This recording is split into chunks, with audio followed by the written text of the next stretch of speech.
doing the head cooling mod on this engine. So we got the UPR products.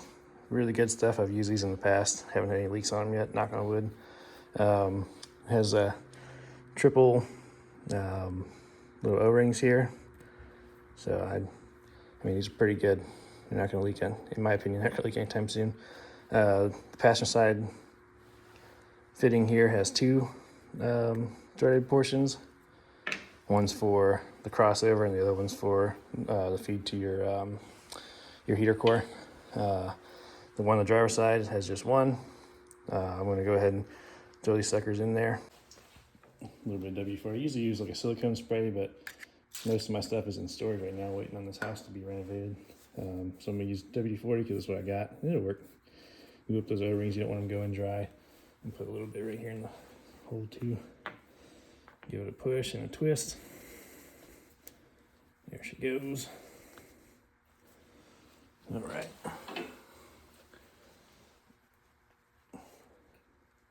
The whole hole for this is all the way down here. There we go. Say that's about as far as she's gonna go. All right. Also came with the mounting hardware, so that's awesome. It's Allen head. Driver's side, same thing. I'm gonna go ahead and pick this up.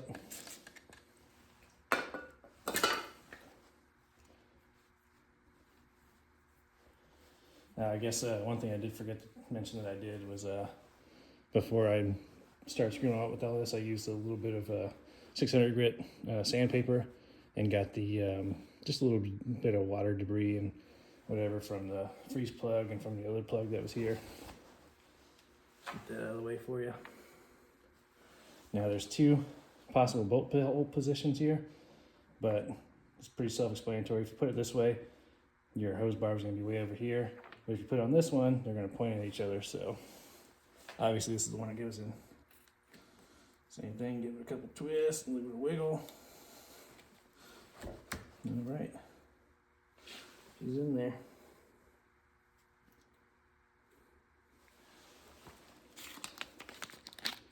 Those bolted. I just need to tighten these up, and that part's done. As you can see here, I got one side installed. Went together pretty good. I don't have any of the fancy like non-marring tools. I use masking tape, and I mean, got a couple of little small scratches on there, but actually most of it's just tape peeling off, tape residue.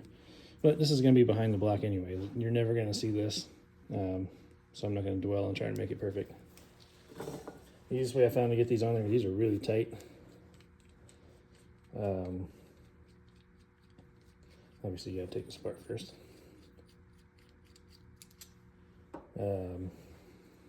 Don't be dumb. It goes on this way. It won't fit. It won't even fit this way. Spray a little bit of WD-40 on there. Get lubed up nice and good.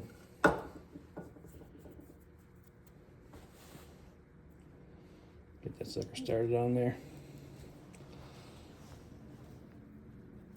Now, cram it on. Let's take it.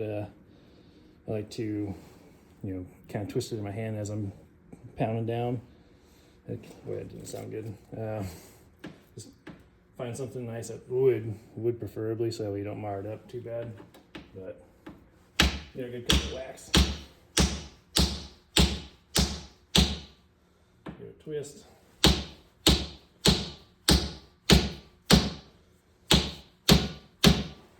Just that way it goes uneven. Yeah, we're about halfway on. Got a little bit more to go.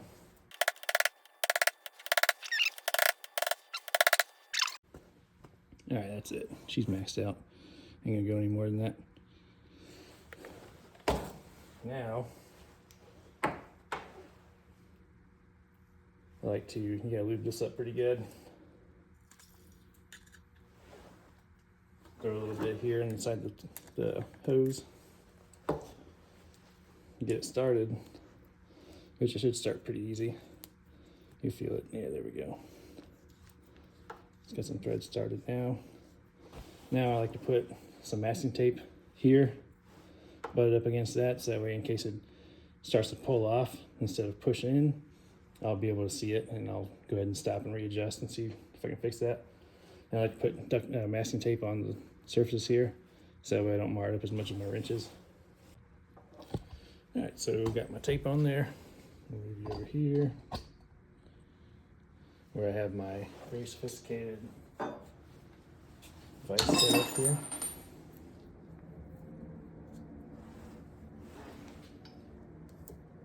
And now you just crank it on.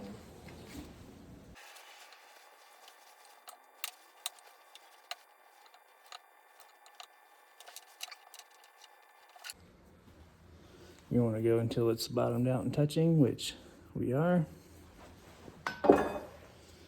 And good news is it didn't move on this tape, so now you just peel your tape off and see how much scratches you got on there.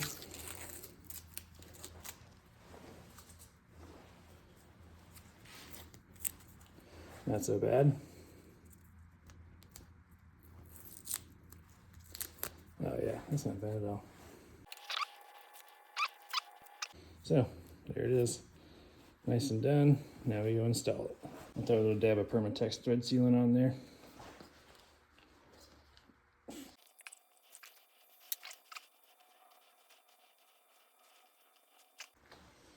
Make sure you wipe off any excess that went over into the opening. There we go. I'm gonna thread it in.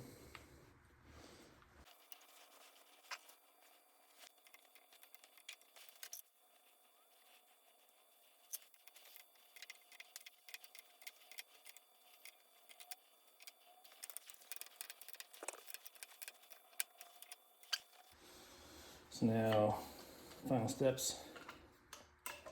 You got one more hose, two more fittings. One of them is a barb fitting, so that's going to go on one end. This will go on the other. And then this screws into here. And you'll have this barb fitting out here. That'll go to your heater core, however you want to run it. So, all right, so same thing.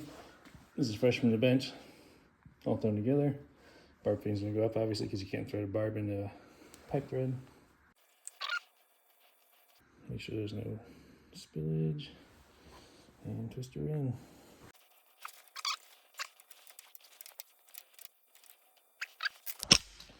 That's it.